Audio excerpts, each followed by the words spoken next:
Mi hermana invadió mi casa y gritó, al fin, ahora esta casa es nuestra. Mis padres la apoyaron y me exigieron que la dejara vivir conmigo por ser madre soltera. Me negué y llamé a la policía. Un año después, ella me dejó sin palabras cuando, me llamo Liam, tengo 32 años y después de años lidiando con una familia que siempre puso a mi hermana por encima de mí, conseguí comprar mi propia casa. Era algo que quería desde chico, un lugar donde nadie me dijera qué hacer ni me pidiera sacrificarme por otros. No es una mansión, solo una casa de 2 pisos en un barrio tranquilo, con un pequeño jardín y un porche para tomar café. La pagué con mi esfuerzo, trabajando como analista de datos, haciendo horas extras.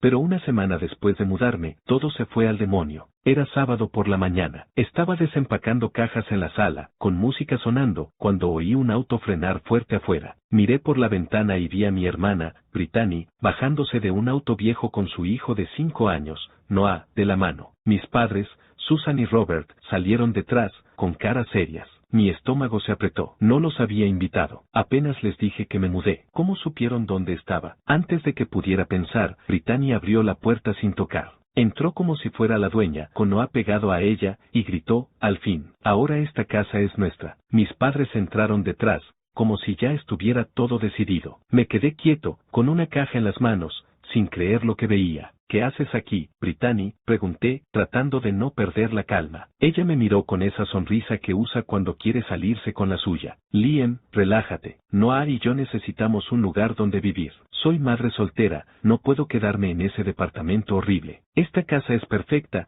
y tú tienes espacio. Mis padres se acercaron. Liam, es tu hermana, dijo mi mamá, con ese tono que siempre usa para hacerme sentir mal. No la puedes dejar en la calle. Es tu deber ayudarla. Y Noah necesita un hogar decente, agregó mi papá. No seas egoísta. Egoísta. Esa palabra me pegó fuerte. La he oído toda mi vida. Siempre fui el egoísta por querer algo para mí, mientras Brittany podía hacer lo que quisiera. De chicos, si ella quería mi juguete, me obligaban a dárselo. Es tu hermana menor, Liam, comparte. De grandes, si necesitaba plata, yo tenía que prestarle, aunque nunca me pagara. Ahora, con una casa que pagué yo, querían que la entregara como si nada. No, dije, firme. Esta es mi casa. No los invité, y no van a vivir aquí. Brittany puso los ojos en blanco y se tiró en mi sofá, dejando a Noah correr por la sala. No seas ridículo, Liam. No me voy. Somos familia. Miré a Noah, jugando con un camión de juguete que sacó de su mochila. El pequeño no tiene culpa de nada. Siempre me llevé bien con él, pero Brittany y mis padres lo usan para manipularme. Mira a tu sobrino, dijo mi mamá, señalando a Noah. ¿Quieres que crezca en un basurero? ¿Qué clase de tío eres? Eso me quemó. Pasé mi infancia y juventud cediendo ante ellos, dejando de lado lo que quería para mantener la paz. Pero esta vez no. Esta casa era mía, mi esfuerzo. No iba a dejar que me la quitaran. Salgan de mi casa, dije, señalando la puerta. Ahora. Brittany se rió, como si no me tomara en serio. Para de hacer drama. Vamos a quedarnos, y lo vas a aceptar. No, repetí. Si no se van, llamo a la policía. Mis padres se miraron, sorprendidos. Brittany solo se burló. Llama a la policía, a ver si te animas. No lo pensé 2 veces. Saqué mi celular y marqué el 911. Les dije que tenía intrusos en mi casa y necesitaba ayuda. Mientras hablaba, Brittany y mis padres me miraban como si estuviera loco. Noah seguía jugando, sin entender nada. Cuando colgué, mi mamá se acercó, con lágrimas. ¿Cómo nos haces esto? Somos tu familia. Familia que no respeta, respondí. No voy a ceder. La policía llegó en 15 minutos. 2 oficiales, un hombre y una mujer, entraron y me pidieron que explicara. Les conté que compré la casa, que mi hermana y mis padres entraron sin permiso y no se querían ir. Brittany trató de hablar, diciendo que solo quería lo mejor para su hijo, pero los oficiales no le hicieron caso. Les pidieron que salieran, a ella, a mis padres y a Noah. No lo olvidaré, Liam, dijo Brittany mientras se iba, con una mirada llena de odio. Mis padres no hablaron, pero sus caras de decepción lo decían todo. Noah me miró, confundido, y dijo, tío, ¿por qué no puedo quedarme? Eso me partió el alma, pero no podía ceder. Me agaché y le dije, Noah, todo va a estar bien. Te veré pronto, te lo prometo. Asintió, aunque no entendía. Cuando se fueron, cerré la puerta y me dejé caer en el sofá. El corazón me latía rápido. Me sentía libre, pero culpable.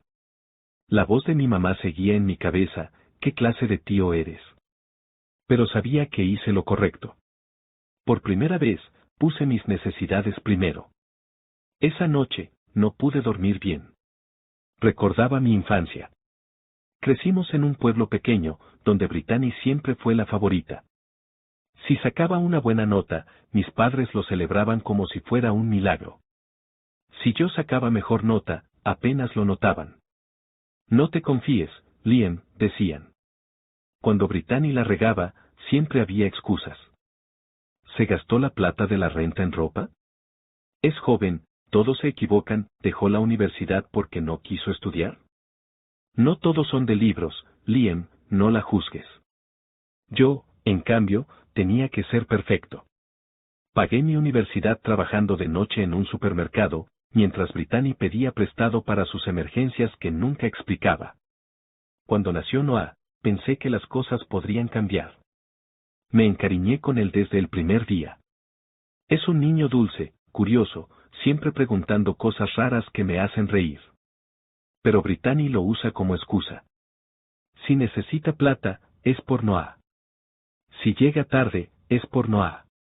Y mis padres siempre la apoyan, diciéndome que ayude porque es madre soltera. Comprar esta casa fue mi escape. Quería un lugar donde pudiera ser yo, sin sus demandas. Pero en una semana, trataron de quitármelo. Me preguntaba si alguna vez me libraría de ellos, o si lo que hice los mantendría lejos. Me quedé despierto hasta tarde, mirando el techo. Sabía que Brittany y mis padres no se rendirían fácil. Esa mirada de Brittany, esa amenaza en sus ojos, me decía que esto no terminaba aquí. Pero por ahora, mi casa estaba en silencio. Fui a la cocina, tomé un vaso de agua y miré por la ventana hacia el jardín. Era mi casa, mi vida. Y estaba decidido a protegerla, sin importar qué. Los días siguientes fueron un juego de nervios. Cada ruido de auto me hacía asomarme, esperando ver el cacharro de Brittany estacionado afuera. Pero no volvieron, no de inmediato. Decidí no vivir paranoico y me enfoqué en mi rutina, trabajo, desempacar cajas, hacer de la casa mi hogar. Puse estanterías, colgué unos cuadros y compré una planta para el porche. Era mi forma de plantar bandera, de decir que este lugar era mío, no quería cortar a Noah de mi vida. Él no tenía la culpa de los líos de su madre.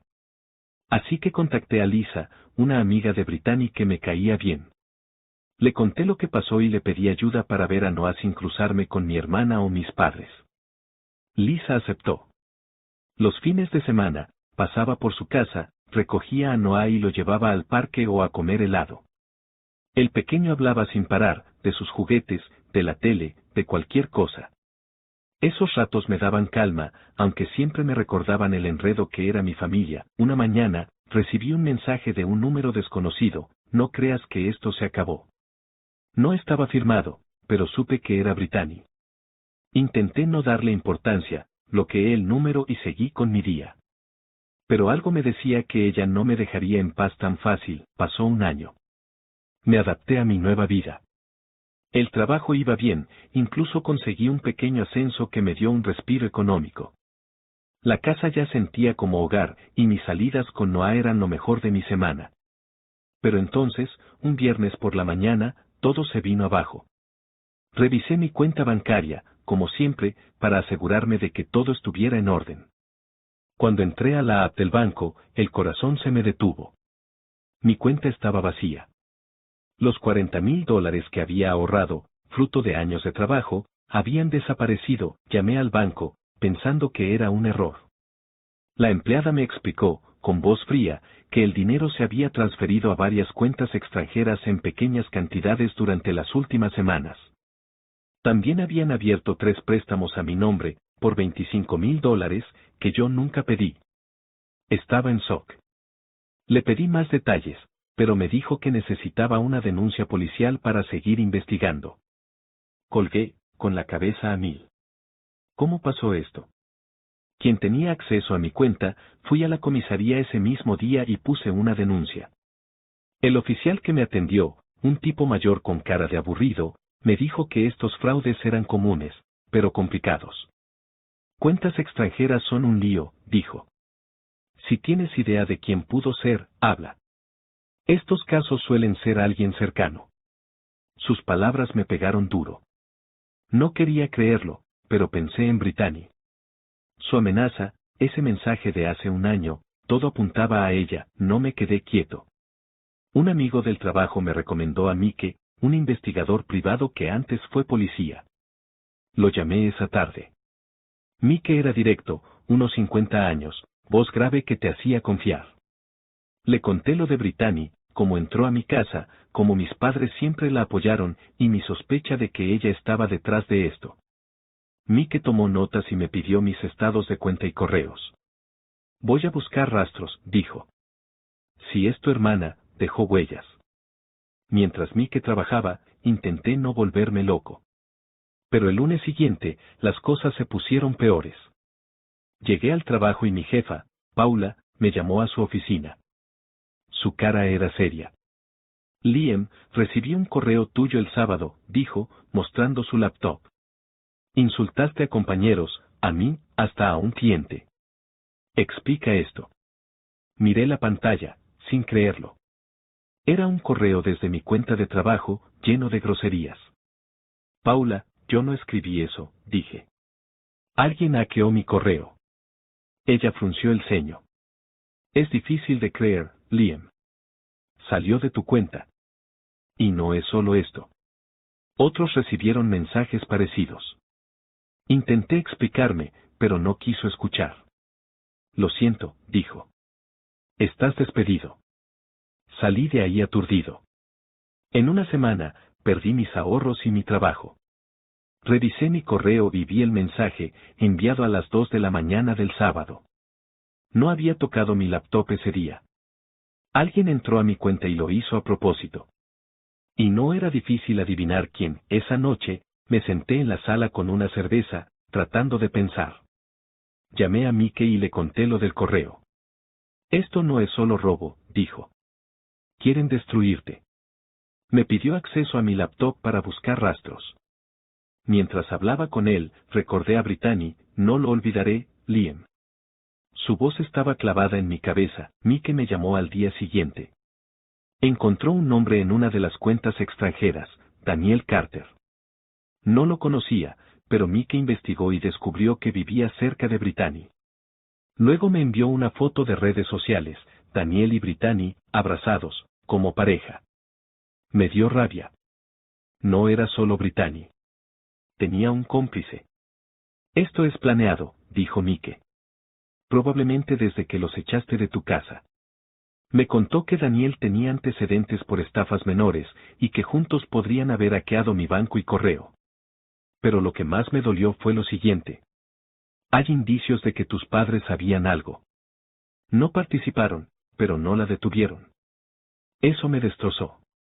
Mis padres siempre quisieron más a Brittany, pero dejar que me arruinara. No lo podía creer. Mike encontró mensajes entre Brittany y mi mamá, donde ella hablaba de darle una lección a Liam. Mis padres no eran inocentes, eran cómplices por callar, no iba a dejar que ganaran. Contraté a Sara, una abogada de fraudes que me recomendó Mike. Sara era joven, pero tenía fama de dura. Revisó las pruebas y dijo que teníamos un buen caso, pero necesitábamos más para que la policía actuara. Hay que ser más listos, dijo.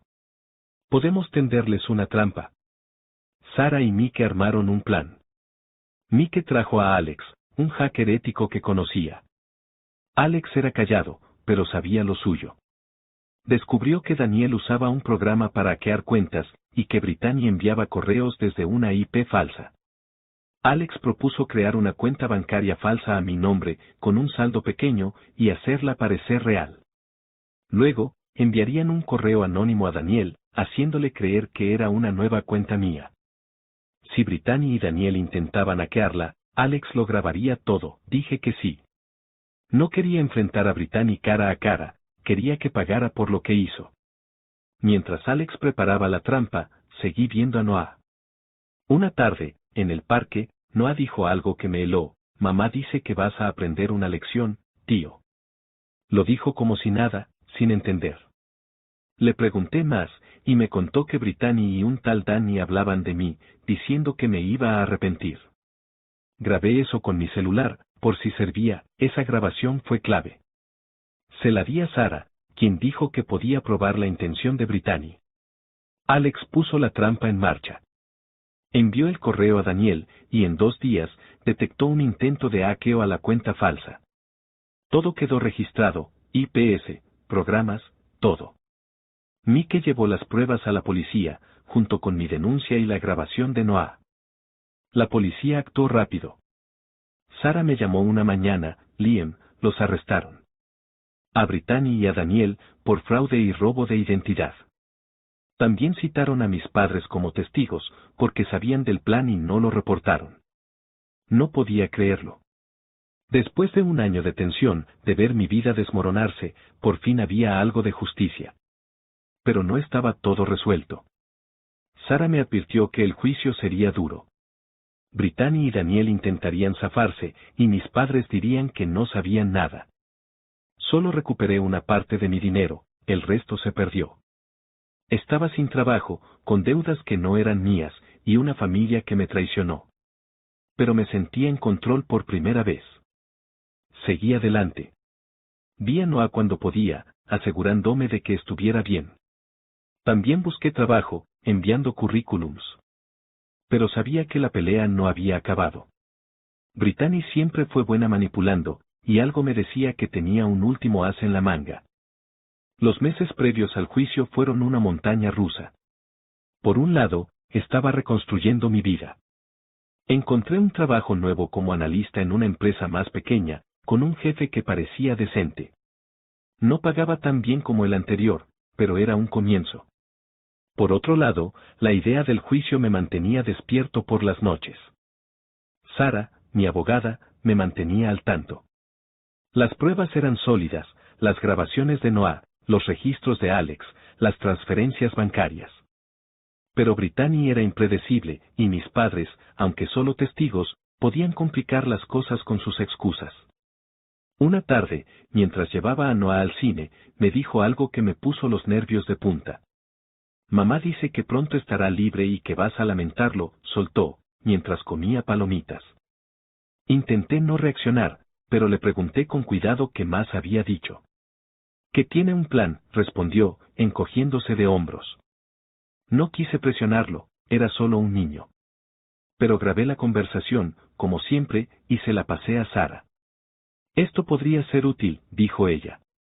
Muestra que Brittany no se ha rendido. Sara me explicó que Brittany y Daniel estaban tratando de negociar un acuerdo con la fiscalía, alegando que eran víctimas de un malentendido. Querían culpar a un supuesto tercero por el hackeo. Mis padres, por su parte, insistían en que no sabían nada, aunque los mensajes que Mike encontró decían lo contrario. Van a intentar manipular al juez, me advirtió Sara. Pero tenemos suficiente para contrarrestarlos. Solo mantente alerta. Y tenía razón. Un par de semanas antes del juicio, recibí una carta anónima en mi buzón. No tenía remitente, pero el contenido era claro: retira la denuncia o lo pagarás caro. La letra no era de Brittany, pero el tono era suyo. Llevé la carta a la policía y a Sara, quienes la agregaron al expediente. Mike sospechaba que Daniel la escribió, siguiendo órdenes de Brittany. Están desesperados, dijo. Saben que el caso es fuerte. Mientras tanto, Alex seguía rastreando. Descubrió que Daniel había intentado contactar a un contacto en el extranjero para mover más dinero, probablemente el que aún no recuperé. Pero el tipo al otro lado cortó comunicación cuando se enteró de los arrestos. Alex también encontró correos entre Brittany y un abogado de poca monta, planeando cómo usar a Noah para ganar simpatía en el juicio. Querían que el niño declarara que yo era un tío cruel que los dejó en la calle. Eso me enfureció. Noah no merecía ser usado así. Sara tuvo una idea. Podemos usar su propio juego en su contra, dijo. Propuso que grabáramos más conversaciones con Noah, pero sin presionarlo. Solo dejarlo hablar. Así que en nuestras salidas, empecé a hacerle preguntas suaves, como que hacía su mamá o que le decía de mí. Noah, siendo un niño, hablaba sin filtro. Una vez mencionó que Brittany le dijo que mentir un poquito no es malo si ayuda a la familia. Grabé todo y se lo di a Sara. Ella sonrió. Esto va a ser una bomba en el juicio. El día del juicio llegó. Me senté en la sala, con el estómago revuelto. Brittany y Daniel estaban al frente, con sus abogados. Mis padres estaban en la fila de testigos, evitándome la mirada. Brittany lucía tranquila, casi arrogante, como si creyera que se saldría con la suya. Daniel, en cambio, parecía nervioso, sudando en su traje barato. El juez, una mujer de unos 60 años con cara de no tolerar tonterías, escuchó primero a la fiscalía. El fiscal presentó las pruebas, las transferencias bancarias, los correos hackeados, los registros de Alex. Luego, reprodujeron la grabación de Noah diciendo que Brittany quería darle una lección a su tío. La sala se quedó en silencio. Brittany intentó interrumpir, diciendo que era una mentira, pero el juez la calló. Luego vino la grabación más reciente, donde Noah hablaba de las mentiras que Brittany le pedía decir. El abogado de Brittany objetó, diciendo que era un niño y no entendía, pero el juez no le hizo caso. El menor no está mintiendo, dijo. Su testimonio es consistente. Cuando llegó el turno de la defensa, Brittany intentó su jugada. Se puso a llorar, diciendo que solo quería lo mejor para Noah, que era una madre soltera desesperada. Daniel respaldó su historia, alegando que alguien más hackeó las cuentas. Pero el fiscal los destrozó en el contrainterrogatorio. Mostró los mensajes entre Brittany y mis padres, donde ella hablaba de hacer pagar a Liam. Mis padres, al testificar, tartamudearon, diciendo que no sabían de qué iba el plan.